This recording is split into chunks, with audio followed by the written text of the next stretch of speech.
The Guard, Episode 5, Faces in the Walls. He heard voices in the vents, deep, distorted, singing a tune he once whispered to himself during the worst nights of his life.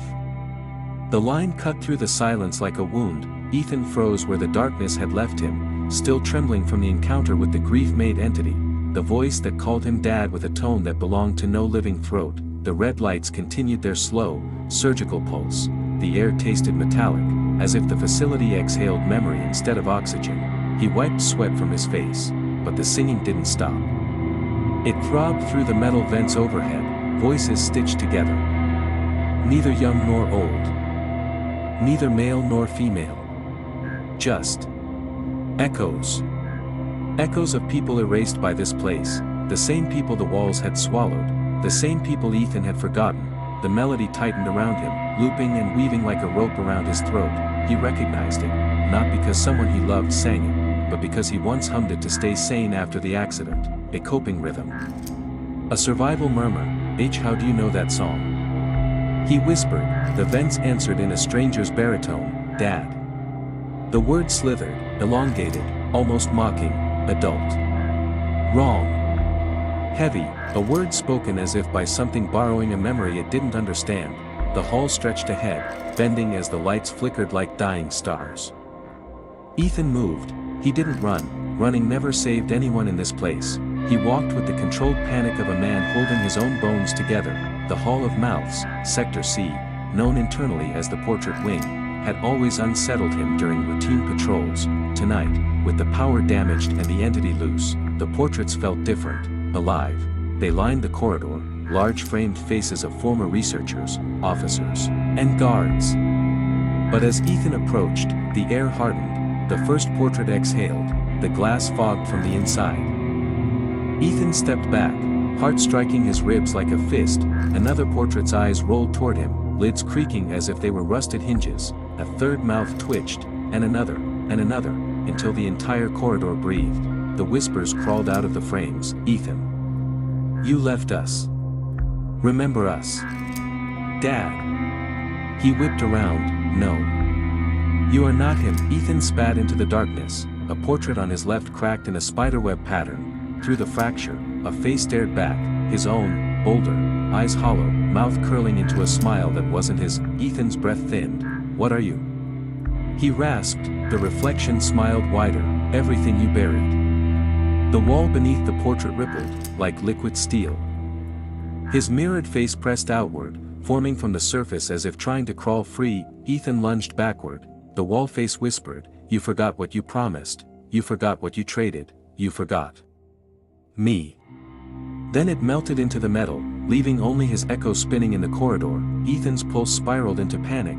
He forced himself forward, deeper into Sector C, because somewhere ahead, somewhere past these portraits, was the room that held the facility's oldest secrets, and the entity was driving him toward it. The room without a door. The corridor reached a dead end, but not truly. Ethan had patrolled this sector for years. He knew this wall wasn't a wall. He pressed his hand against the smooth steel. It vibrated like flesh. A whisper bled from beneath the surface. Knock. Dad. Ethan recoiled violently. The entity was watching him, guiding him, drawing him, but forward was the only direction left. He raised his trembling knuckles and struck the wall, once, twice, 3 times. The metal shivered, split, then folded open like a ribcage. Cold air surged out. Ethan stepped inside. The gallery of the forgotten. The room was circular, walls curving inward, lights flickering like fireflies drowning in water. Photos, hundreds of them, pinned to the walls in messy constellations. Not children, no, adults, colleagues he once knew, guards assigned the same rotation, scientists who vanished without a trace.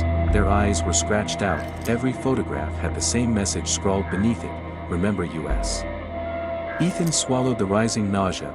This wasn't a memorial, this was an accusation. A projector in the center of the room activated, casting a trembling beam of white onto the curved wall. A video began to play, footage of Ethan. He stood in a hallway, face pale, eyes empty, signing a document with his shaking hand. A voice behind the camera asked, are you certain you wish to forget the incident? The loss will be total. The cost. Irreversible. Ethan in the video nodded. I can't live with this grief anymore. Do it, erase it. The real Ethan took a step back. No. I never said that. I couldn't have. The video continued. The Ethan on screen whispered, if it means I won't hear him calling me Dad anymore. Take it. Take it all. The projector shut off, silence drowned the room, then, footsteps, slow, dragging, deliberate, from the darkness behind a wall of forgotten faces. The entity emerged, adult-sized, too tall, too human-shaped to be anything simple, yet wrong in every angle, like someone sculpted from the sound of regret. It stopped a breath away from Ethan, and it spoke with a voice older than grief. You begged them to silence me, you traded your memory, and left me in the walls. Ethan shook, tears threatening. What are you? The entity leaned into the dying light. I am the grief they carved out of you. I am the part of you that remembers everything you ran from. I am the promise you broke. Its head tilted, its tone softened, unsettlingly affectionate. Dad, Ethan stumbled back, chest caving. Stop calling me that.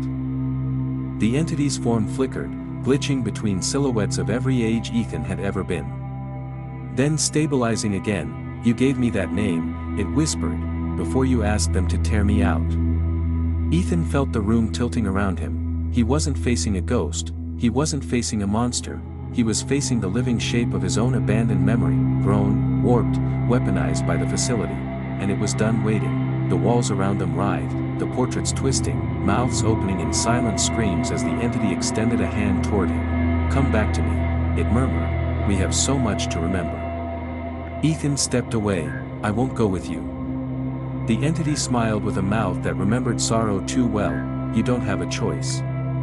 The lights snapped to black, the walls groaned inward, and Ethan felt the facility closing around him, claiming him, just like the others. TOB continued. If you enjoy this story, don't forget to like, comment and subscribe for more.